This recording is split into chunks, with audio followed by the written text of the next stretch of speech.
Good afternoon, everyone.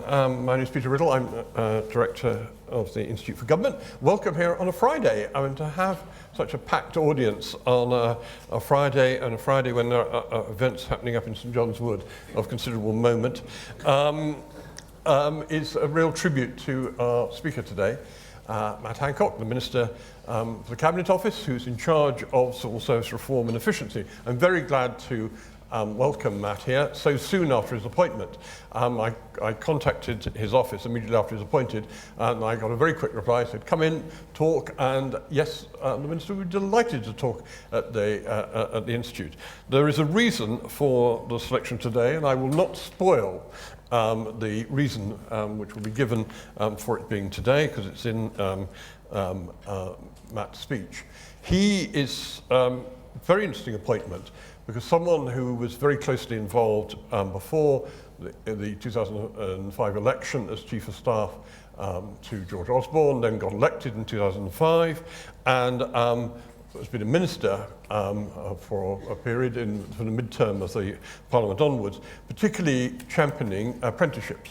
And I remember one conversation we had, he said, why doesn't the IFG have apprenticeships? We do have an extremely successful paid intern program, a very competitive one indeed, so we get young talented people working for us in that way. But I do feel that the apprenticeships thing, I do remember from what you said to me on that, and his charging around the country. I think charging is an apt description, promoting apprenticeships everywhere, and also one of the most active tweeting ministers. Now, it's a very interesting aspect which we'll no doubt see over the next few weeks and months, whether the tweeting carries on in the new role, where I think it may be slightly more difficult than your last role. But a very important job of being Minister for Civil Service Reform, looking at efficiency, given the commitments in the Conservative Manifesto, which are very specific. You've got some very specific targets on that. So we're very much looking forward to what you've got to say about your plans, and then I'll be asking Matt some questions on it, and we'll briefly open it up at the end. So, Matt Hancock. Well, thank you very much, Peter, and you will notice that whilst there is absolutely cricket going on at Lord's, this is more or less the lunch break. So we'll allow you to get back, at least in time for tea. It's good to hear what you said about apprenticeships, and there's only one disappointment in what you said, which is that you haven't actually hired any yet. So I thought it was very bold of you to mention it. But whether it's apprenticeships or a GP appointment when you want one, or a good local school for your children, or an easier morning commute, or secure family finances, or an economy that allows wealth creation to thrive, these are in fact the goals of civil service reform. Real, tangible and vital goals. This is what public service means to the people that we serve. And what I wanted to talk about today is that very clearly, it is our job, both as ministers and also as civil servants, to make the system that delivers these goals the best it can be. And today is a good day to discuss this, because today is the 160th anniversary of the Civil Service Commission.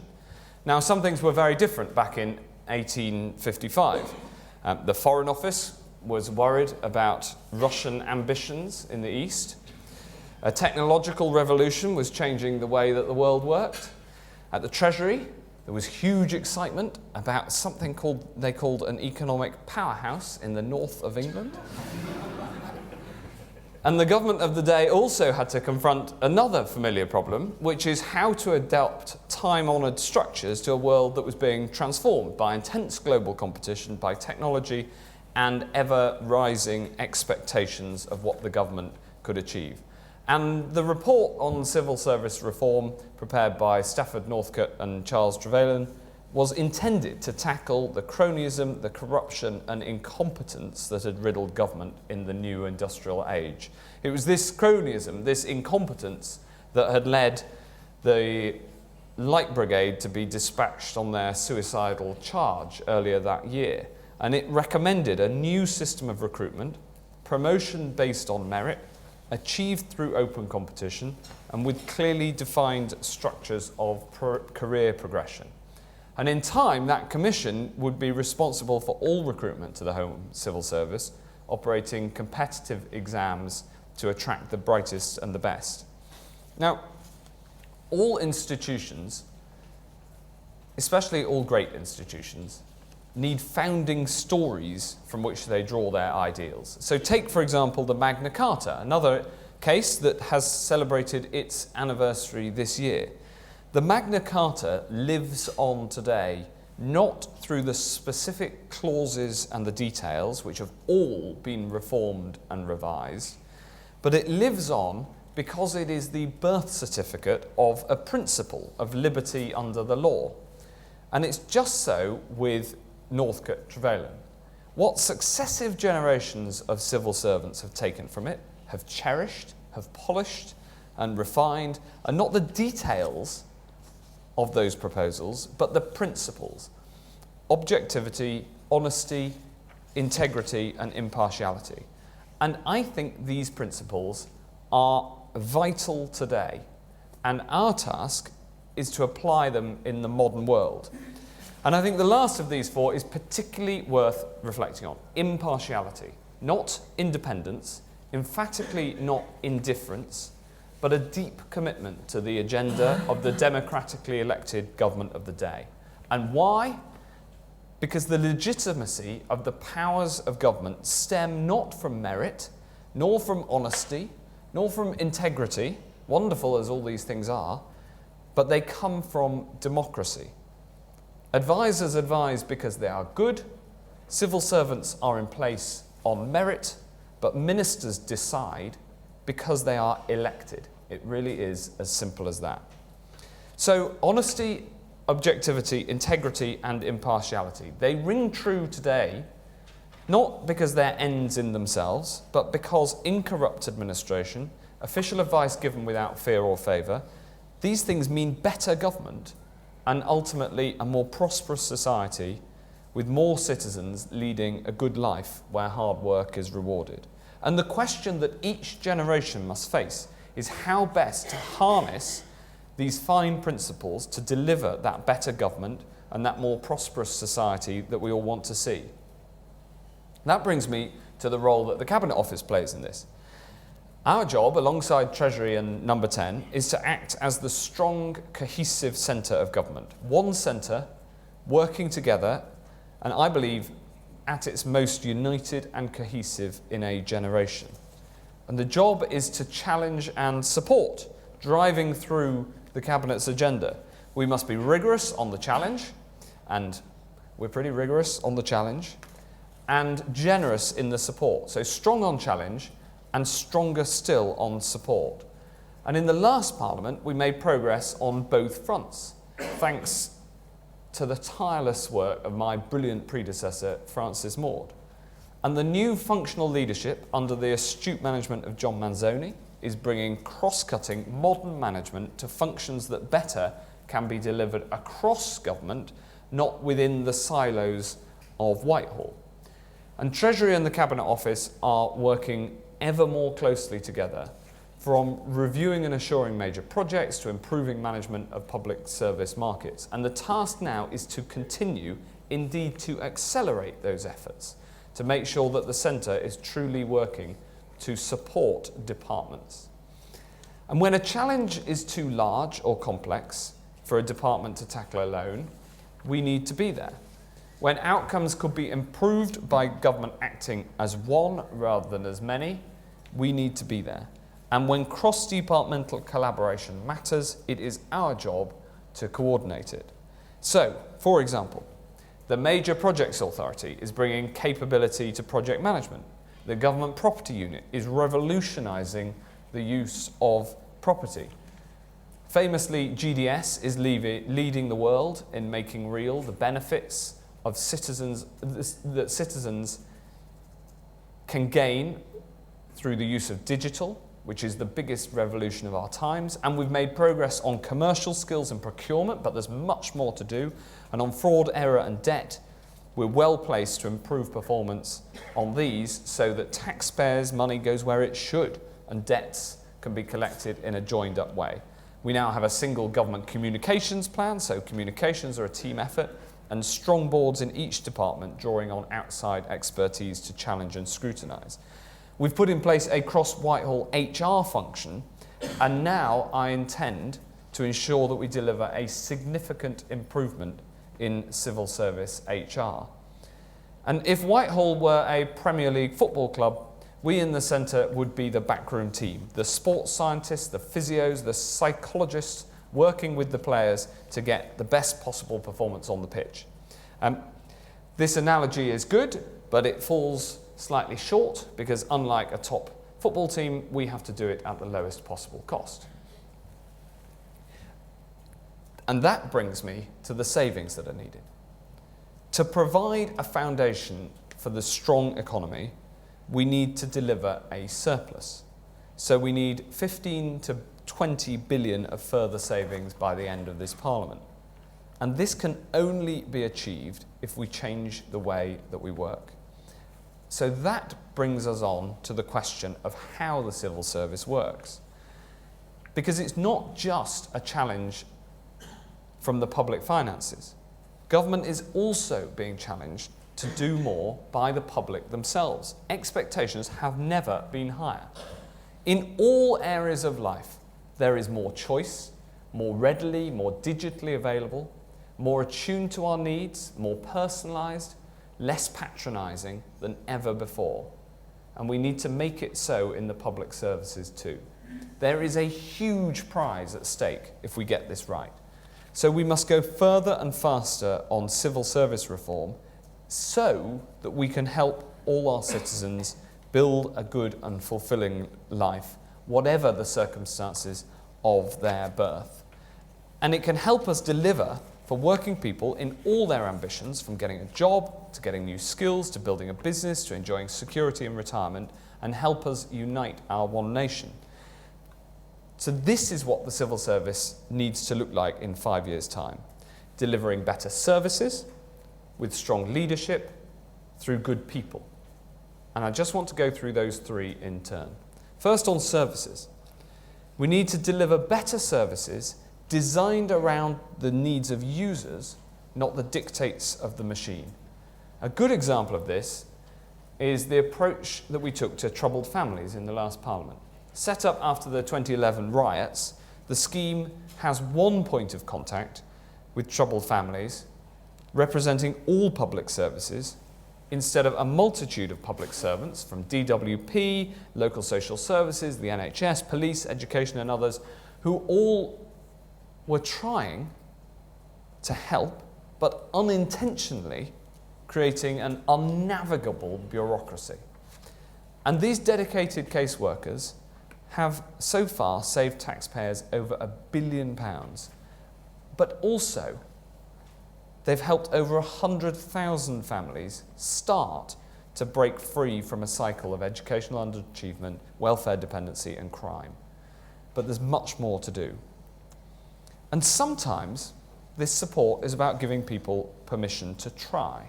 This comes down to the culture of the service.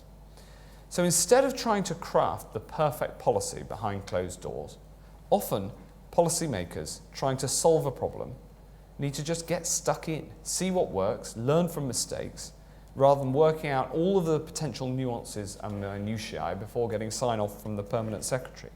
It's an agile approach. It gave us, for example, the award-winning gov.uk, which has received 1.5 billion hits, and at the same time reduced running costs by half.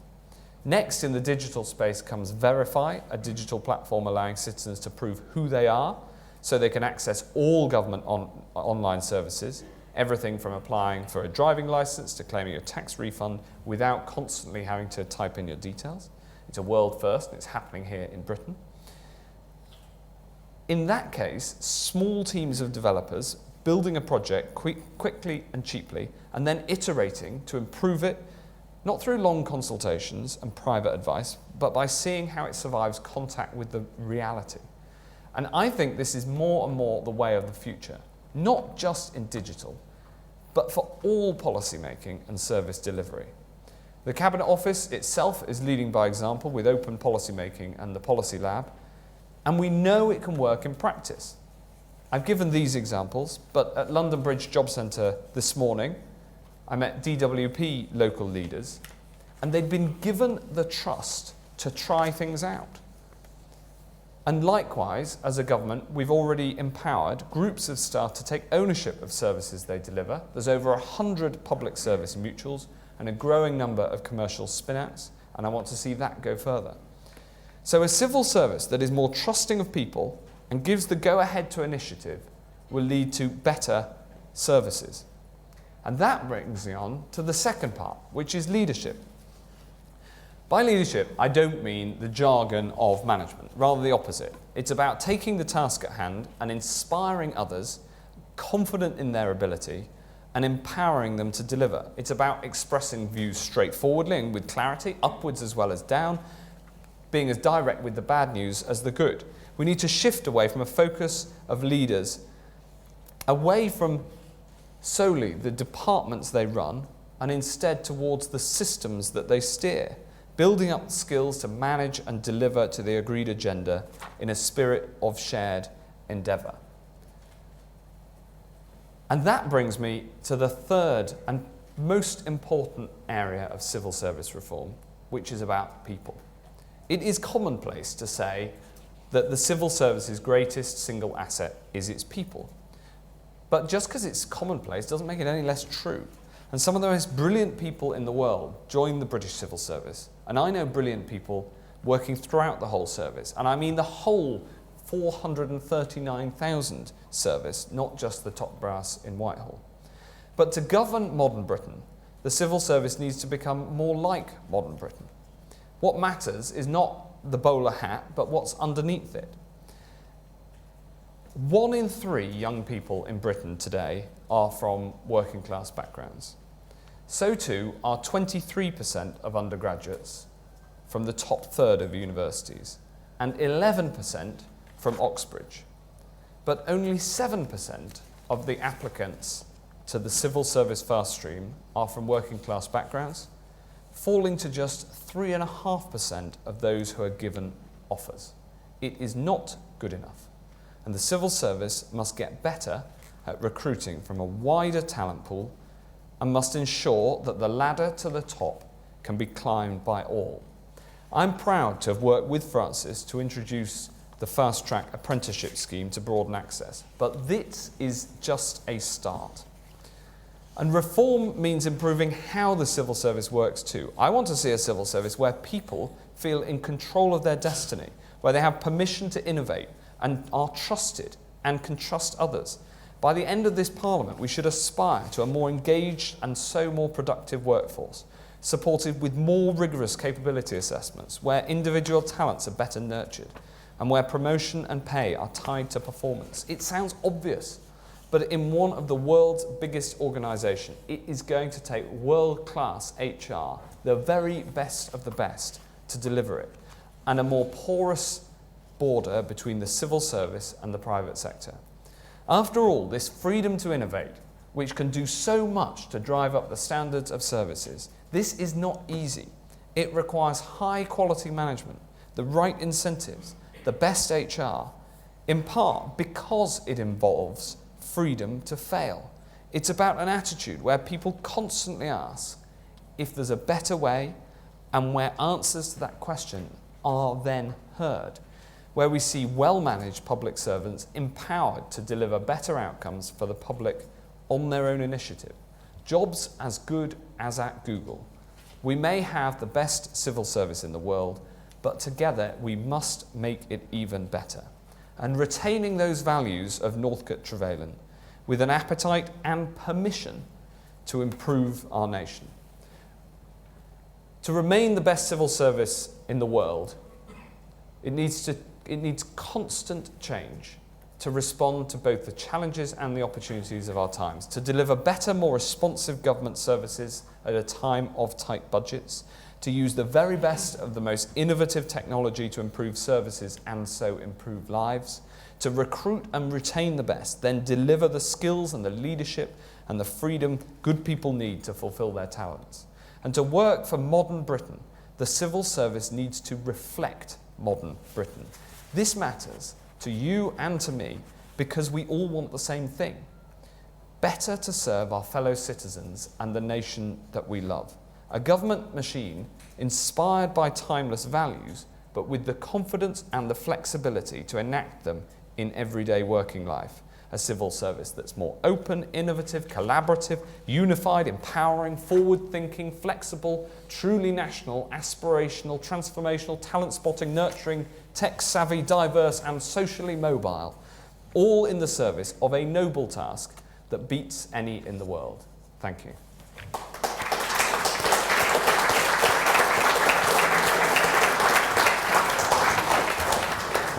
Thank you very much indeed, Matt, for setting out those kind of ambitions you've got in your new ministerial role. Can I just explore a few points before opening it up? Francis Maud, when he was doing your job, you always used to talk about tight and loose, that the need for centralisation in some areas and looseness in other areas. Now, some of that one saw as clearly the beginning of a process which started 5 years ago. How do you see that yourself between the centre and departments, the tight and loose balance? Well, I think it's absolutely vital because it is clear that there are some things that are done by the government that are better done once rather than 20 times across departments. But there's other things that must be delivered in departments. And the question is not whether there should be a system of tight-loose. The question is what should be in each category. I mean, there are functions like commercial services and procurement, where it is obvious and very clear, and now I think a consensus, that these are better procured centrally. But then departments rightly run their policy portfolios, and some things are better done by a department. But increasingly policy making is a cross-departmental business too, but with policymakers supported by each department. So you can't, on the one hand, remove departmental boundaries because government is a big beast, but on the other hand, you've got to come together where it's best to do so. But I'd also add one other thing, which is that there are functions that are best supported all the way across government, but done in departments. So there's tight loose, and then there's something in between.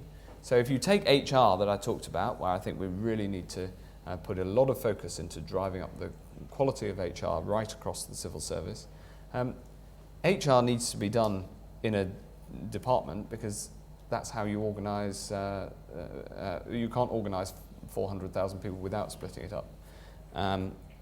But the HR function needs to have support right across government because it is a very specific skill. Yeah, because you mentioned, I mean, this very much ties in with what John Manzoni is doing as Chief Executive on functional leadership. What other areas of functional leadership do you see that kind of service function you described?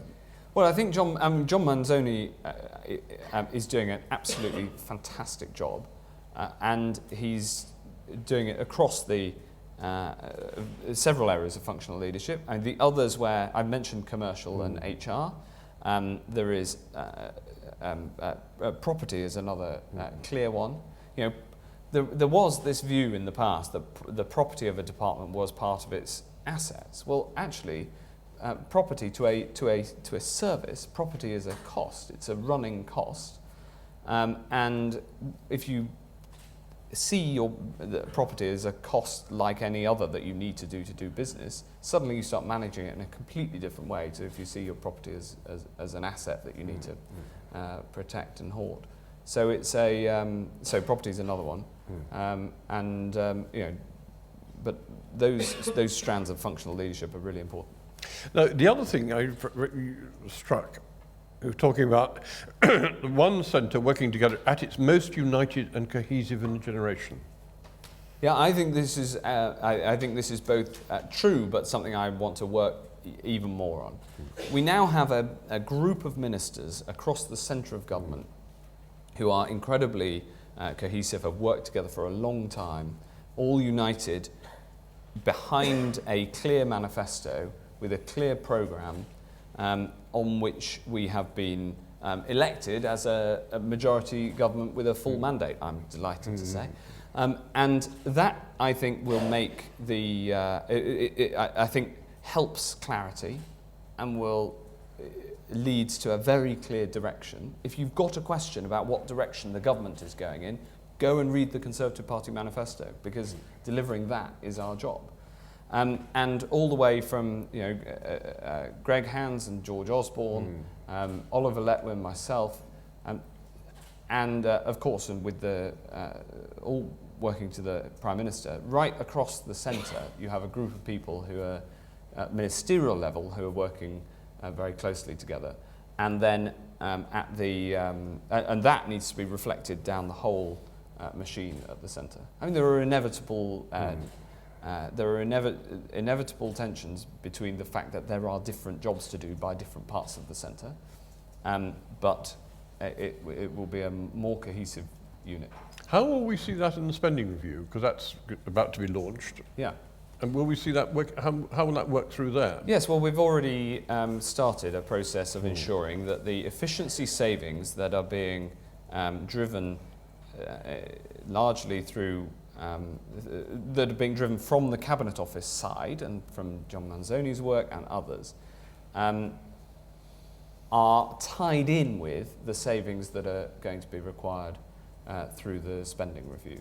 And making sure that these are not two separate important projects, but are projects that are tied together, is a very important part of the work that I and the Chief Secretary have got to do to tie that up. Yeah, because you mentioned the Executive Manifesto, and you mentioned in your speech, well, that's the guide, this is what we're going to do.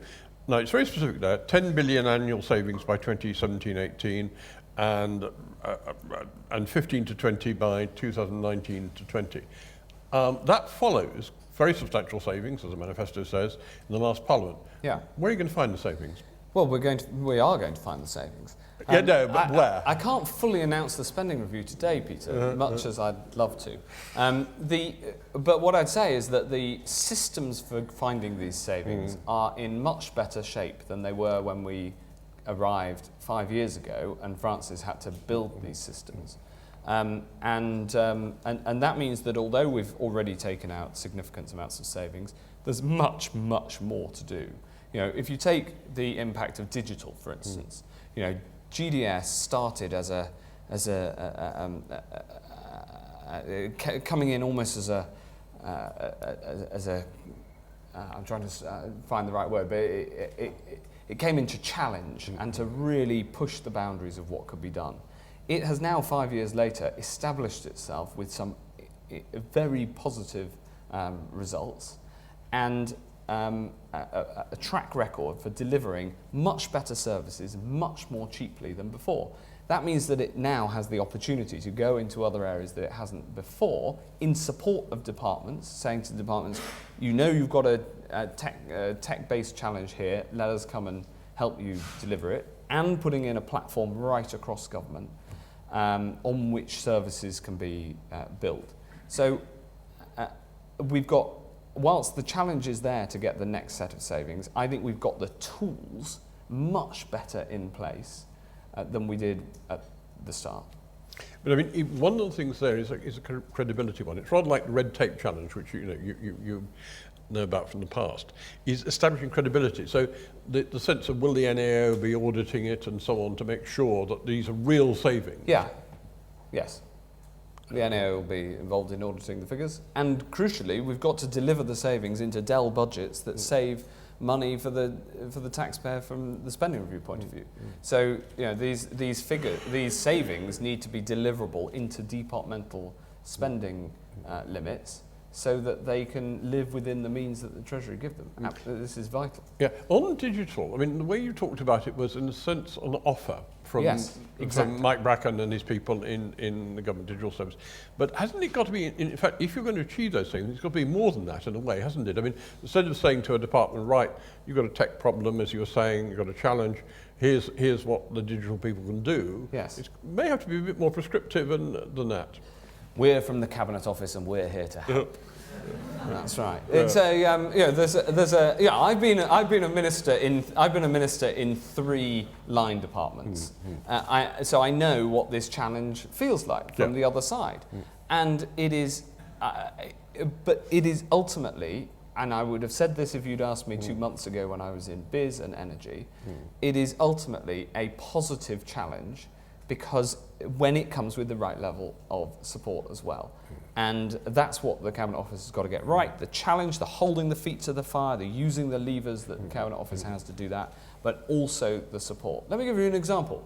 The government has a multitude of platforms for paying people money and from receiving money from people. The biggest of these, of course, are the DWP systems for paying people and the HMRC systems for receiving money from, well, all of you. We hope. Those are going to continue. But there are a whole multitude of systems all the way across government for paying out and receiving money. What we don't have is a platform all the way across government for receiving and the paying of money. Or debt collection. Take a debt collection as another example. There are departments collect debts in all sorts of different ways. And there are all sorts of different types of debts, right from some of the most vulnerable people in the country who need support through that process, all the way through to some of our debts from big companies that need to be, where you need a rather firmer approach. But doing that across government can be much more effective than doing it 20 times in different departments. So that implies a kind of a scale jump in the extent of digital and what you're describing. Well, where there are opportunities, let us seize them. But I see it very much as a process of the centre offering support as different policy areas. We go through different policy areas, looking at what it can offer, and then adding value. But it can't be done just with a big stick. It's got to be done by having an offer that is attractive to departments to help them manage within the budgets that Treasury have set. And that's why the cohesive approach from the whole of the centre matters so much. Two other things for opening it up. One is, you mentioned on public sector markets, where certainly the view of the work we've done in the Institute for Government is it's been quite uneven across government. The way it's done, there are clearly still weaknesses in the commercial services, the ability of the Whitehall and departments to not only award contracts but also monitor them when they've come out. I mean, there are clearly problems on it. There's a long way to go to improve that. Yes. But again, how do you do it at the centre to make sure that works? Because after all, in a sense, the offering of service is central. But equally, if there's an uneven performance, you've got quite an important role. Yes, I would agree with the premise of the question. There are clear advantages that you can get from pooling buying power, both because you have a bigger market power, but also because you can hire and retain better and more specialised expertise to know those markets. But it's got to then be done better centrally as well. So the onus is on the Cabinet Office to deliver those services very well.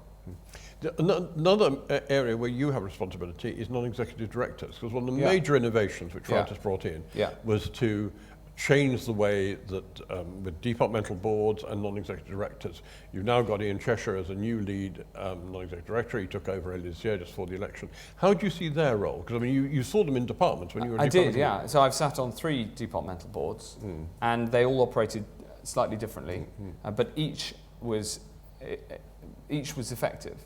But they operate essentially by ensuring that the running of the department has that sense check, in the same way as a board in any other organisation, and bringing in it's crucial that they're balanced, that they bring different NEDs bring different skills to the table, and that they retain a view on the operation and how the department functions. In some cases, NEDs also get involved in policy, but that obviously has to be at the invitation of ministers. I I've seen them work differently, but in each case effectively to really challenge and test that things are going right. Because it does seem one role may well be in reinforcing the functional leadership you're describing. Yeah. In that way, because that seems where they can offer that expertise. Yeah. So a good example is if is on digital. When there's if there's a project, an IT-based project, maybe in a department that is that needs to be looked at, and the department is not looking outside of its own boundaries for how to deliver it, I'd expect an ed to say, well, hold on, aren't there a bunch of people elsewhere in government who've done this before who might be able to do it, might be able to bring some expertise to bear? It's all about opening up thinking, broadening minds, challenging and questioning. Right, let me open it up to questions. I think we will not be entirely short of questions this afternoon. Could you say who you are? Virginia. And wait for the mic. Could you say who you are and the microphone now? Minister, I am a very happy person because I was absolutely delighted with your appointment. Virginia Bottomley, I used to be involved in some of these projects, and I'm a machinery of governance groupie, but I spend most of my time in the commercial world. And my comment, then my question. The comment is, of course people can find the efficiency savings. In the commercial world, people find these sort of savings all the time. Everything that ever existed has been restructured, re-engineered. I know it's very difficult in the political goldfish bowl, but it really is possible. I've just been talking to the head of Coca-Cola, and he said just shut down 3 factories. I know it's not like the public service, but it can be done. But what you said that I think is a profound difference, and it was wonderful. You said that people, I'm blind, can't see now. You said people should be able to be direct and open, to tell the good and bad, and have the freedom to fail. Now, the reason there so often isn't innovation and experimentation in the civil service is that people lose their careers on dropping a brick. They don't make their careers by some triumph, because traditionally, if it goes right, ministers take the glory, and if it goes wrong, officials get a kicking. And I think one of the things very profoundly that the non-executives have done is occasionally put ministers back in their box. Right. It was always said they were going to hold the permanent secretary to account. No, they've been a sword and a shield for the permanent secretary. So government isn't just civil servants. Government is ministers and civil servants. And traditionally, ministers don't know an awful lot about running things because they're not the sort of people they are. So are you sure that your colleagues have buy-in, that they will allow their civil servants to speak it as it is, to say the good and the bad, and freedom to fail? Because leadership does require that, but it's very often emasculated in a political context. Well, that's an excellent question and a challenge. But I do think that this can be done. And there's a couple of reasons for it, but one in particular is this. One of the things about this election result is that I think there's 2 things, big lessons that we've learned as a nation. One is that if you offer an anti-business platform, you're going to lose the election. And I think that is fantastic news for the future of our country, because hopefully other parties won't try it again. And if they do, hopefully they'll lose again.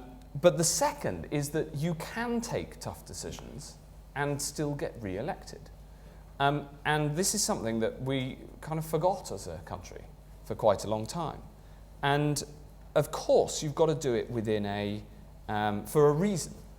And what I was at pains to do in what I said, and what I deeply believe, is that these sorts of changes, these reforms, are for a purpose. They're for a purpose of making Britain a better place for the people who live in it. And anybody who goes into the civil service or into politics, almost to a man or woman, does it for the best of reasons.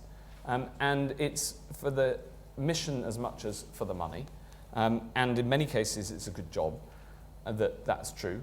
But I think that we have learned that you can take difficult decisions so long as you can explain why you're doing it, and so long, of course, as that it comes good to a degree by the time that you're asking to be re-elected. So I think that's a big macro reason why I'm more confident in what I've said than I might have been a few months ago. But then there's a second, but operationalising that on a day-to-day level is, of course, a challenge. But and when I said being as frank with the bad news as with the good, I mean that in giving it up and passing it to ministers. I don't necessarily mean that with reference to people going out onto the Today programme and saying that their bit of the department isn't working so well.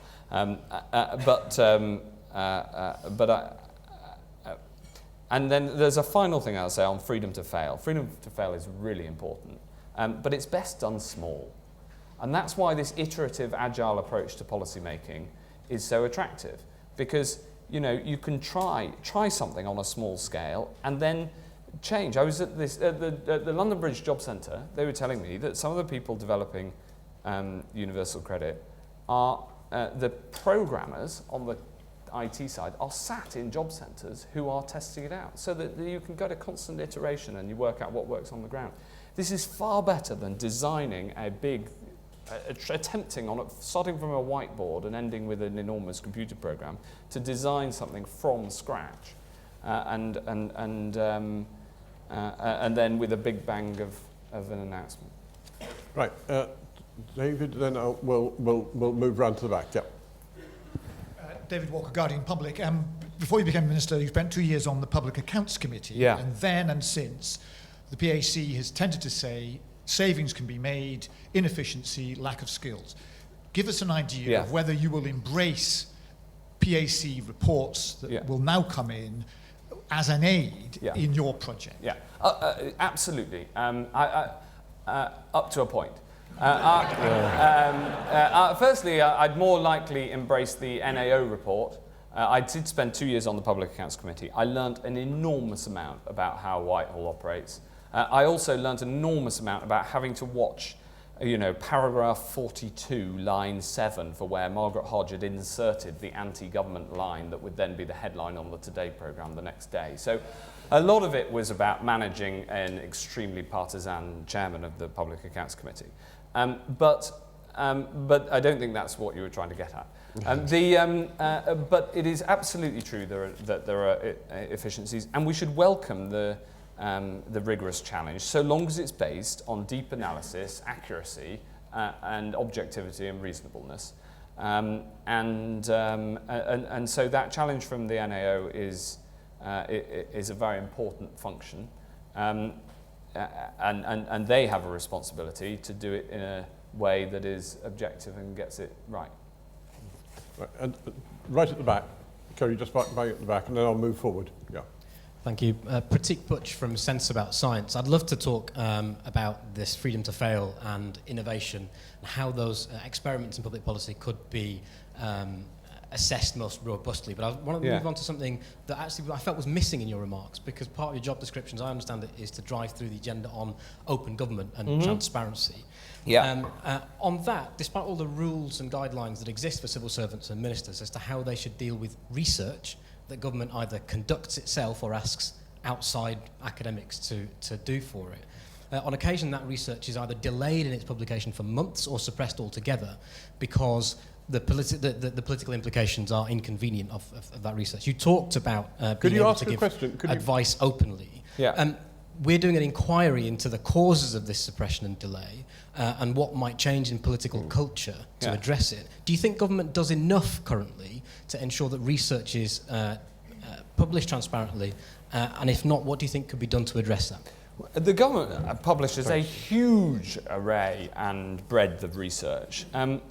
The trick with, I'm an enormous fan of transparency, of open data, of free data where possible. I think that the concerns that were raised when we said that we should allow people to put maps up of where crimes had occurred 5 years ago, it's amazing that we had that debate.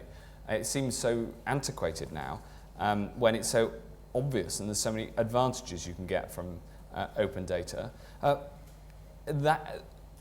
But that has to be qualified by a free space in which people can have a policy debate.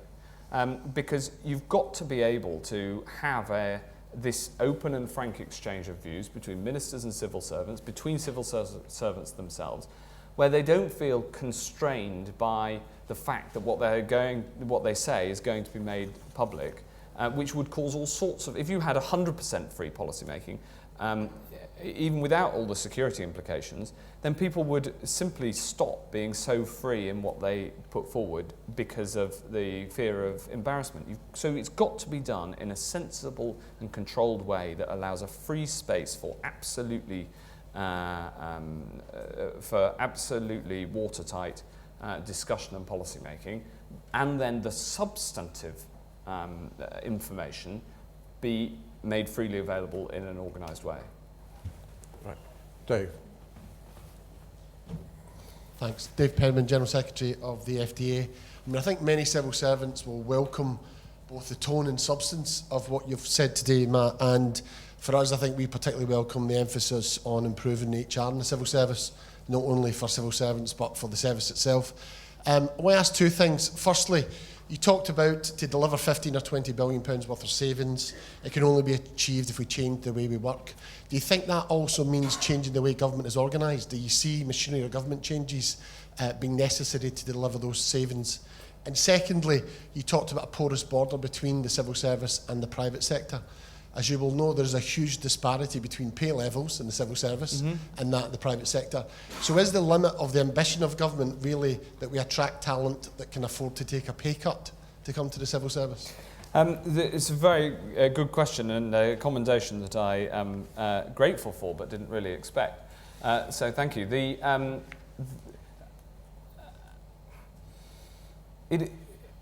It's important that there is more interchange between people spend some time working in the private sector and in the public sector.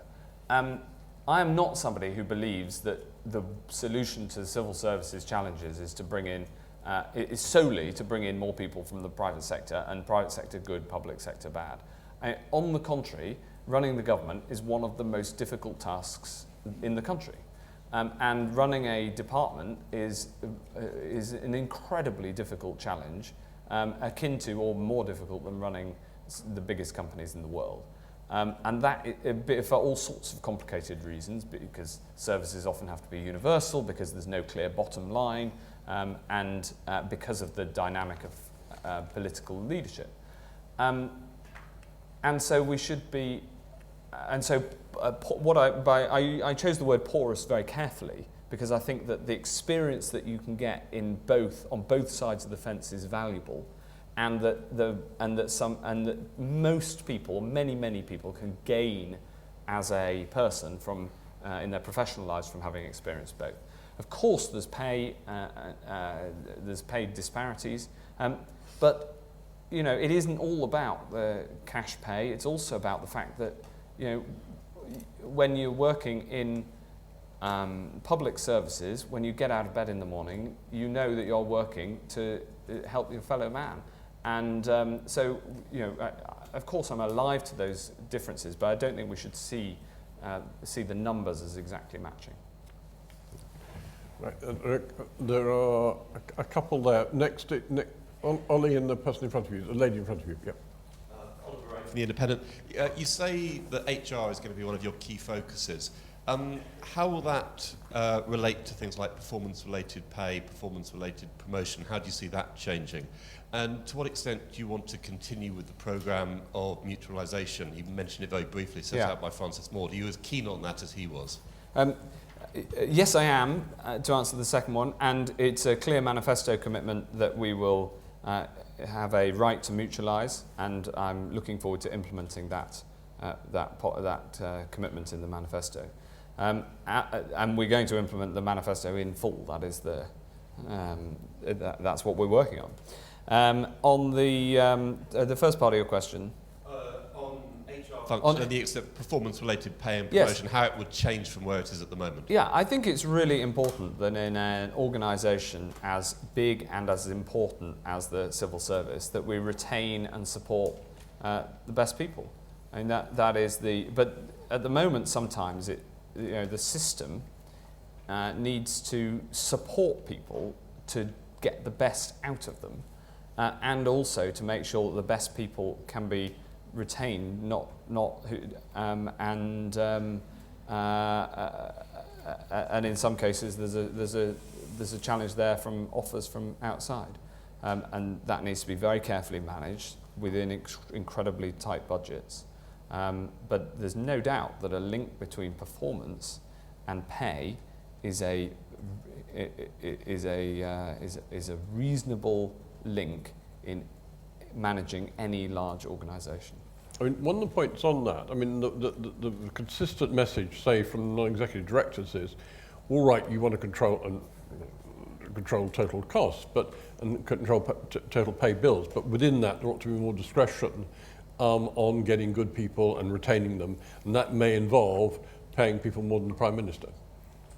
At the very top level. I mean, that limit has actually made it harder to recruit some of the top people you want. But it's not an absolute limit. It's that the Chief Secretary has to sign off anybody paid more than the Prime Minister in order to make sure that top pay is controlled. Yeah, but there is a tension between the Treasury wanting to control the total pay and then having flexibility on the range of pay you can offer. Indeed, there is. At this stage, you be a minister in less than 2 weeks. We accept that for the time being. Right, the lady there. Yep. Hi, Charlotte G. I'm a reporter for Tech World and Computer World, so quite gratified to hear the many references to tech in your speech. Mm-hmm. And I hope a hint that you're working on the payments platform, governance platform, what Anyway, I was going to ask, so Maud, before stepping down, said that he reckons that you can save about 20 billion by 2020 just from halving the cost of IT contracts. What will GDS's role be then going forward, and is that going to happen? Well, we've set out the clear goal of saving 15 to 20 billion across all of the efficiency savings, but the digital is the biggest revolution of our times. It is, this is an enormous revolution. It has hit and improved many, many, many parts of our lives. If you think about from the phone that's in your pocket to the car that you drive, these are completely different technologically from 10 years ago. And we've got to bring that into government. But the great thing about the technological revolution is that it at once can lower costs but also improve services, and in some cases radically. There are examples of services where the cost has been cut dramatically. The cost of even just websites, the cost was cut by 60% at the same time as the web offer improved when gov.uk was brought in. GDS is there as a catalyst. It's a service with some of the best experts in the world who've come in on, some cases, lower pay in order to deliver a mission, which is to make sure that these benefits of technology can be brought to public services as well as they are being to private services. Right, now, we're about to run out of time. To take Matt's point earlier, the lunch interval is about to end at Lord's. So, the two... That's not my time constraint. No, I know it's not yours. You made the sacrifices of ministerial life are very high, we know. Lauren, the gentleman in front of you and the gentleman in front of him, and then we'll come to the front here. Thank you, Minister, for a very interesting talk. One of the issues that needs to be addressed is government money is spent through arm's length bodies and other organisations. A few weeks ago I had to take my daughter to the GP, and the GP recommended that she should go to the hospital and meet a consultant. The GP prepared a letter which was faxed to the hospital. The consultant then said she would write a letter back to the GP, and it would take 2 weeks because letter writing in the hospital takes so long. Why on earth can't we have email communication between GPs and hospitals? And the gentleman in front? Yes, my name is David Lewis, background in property, running property functions in public and private sector. As you know, the work that you did on Leaner and Greener 1 and 2 demonstrated that property can be a major catalyst for improving services and driving savings. Yeah. A lot has been done over the last 5 years, but so much more to do. A need for innovation and so on, radical change. Barriers, of course, we know are political and cultural, not technical, and so on. I guess my question, I think I probably know the answer, but will you be prioritising more work around driving change in property and the provision of leadership? Yeah. Okay, and so- let's take those two, and then we'll have a final. So on the NHS, yes, it is allowed to now to move medical records and information pertaining to them by electronic form and by email. So it's a matter of rolling out technology to an incredibly complicated organisation in the NHS, and that is, as you have demonstrated, work in progress. But again, it answers in a sense that some of the questions that came up as to where can, you've done a load of savings, is there more to do? Well, there's clearly further areas. In terms of property is one of them.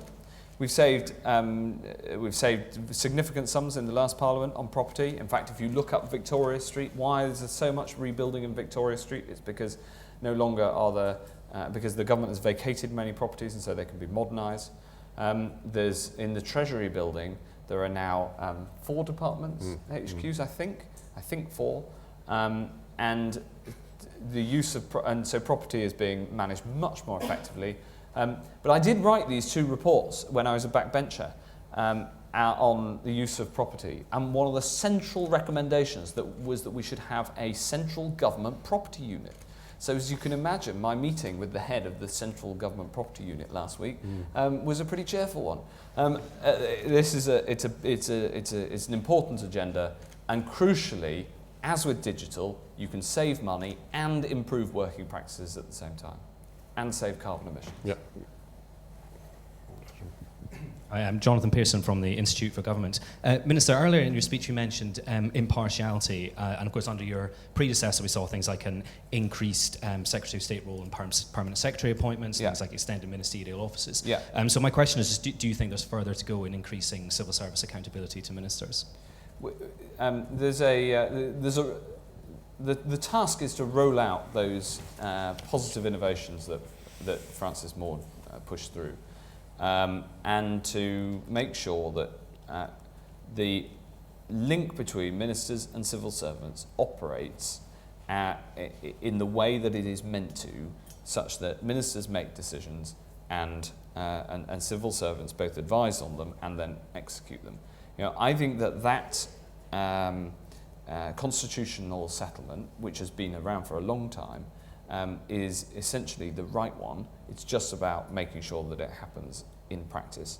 And it comes down to the point that I made in the speech, which is, for whatever the rights or wrongs of it, in Britain, the power of government, and it is very powerful, is rightly conferred on elected ministers.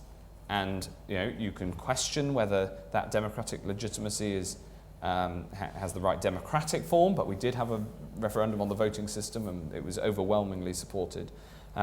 That is the constitutional position. Frankly, it's a position that is respected by almost all civil servants I come across, and I find that it works well. In fact, one of my first observations when I became a minister was just how much it works well so long as you do your job, which is to provide direction and leadership, to take advice on how to get there, and then to allow the machine to execute, and you hold their feet to the fire. And on the point about the Public Accounts Committee, I learned one of my main lessons from my time on the Public Accounts Committee was the importance of information and accountability. If you get the information right, the management information, and if you hold people to account clearly and properly, then very rarely do things go terribly wrong. Things tend to go wrong when the accountability is unclear and when the information is poor. And we need to drive that across the whole government machine. Well, thank you very much indeed. It's been an absolutely fascinating hour of laying out the ambitions, what's set out in the Tory manifesto, which is quite an awful lot for you to do. Will you be doing the kind of civil updates on civil service reform which Francis did every year, just giving a kind of broader picture of what you're doing? Are you inviting me back? Of course. We'll certainly be inviting you back to hear in a year's time or even less what you're doing. But I mean, there was a kind of checklist produced every year of what progress was.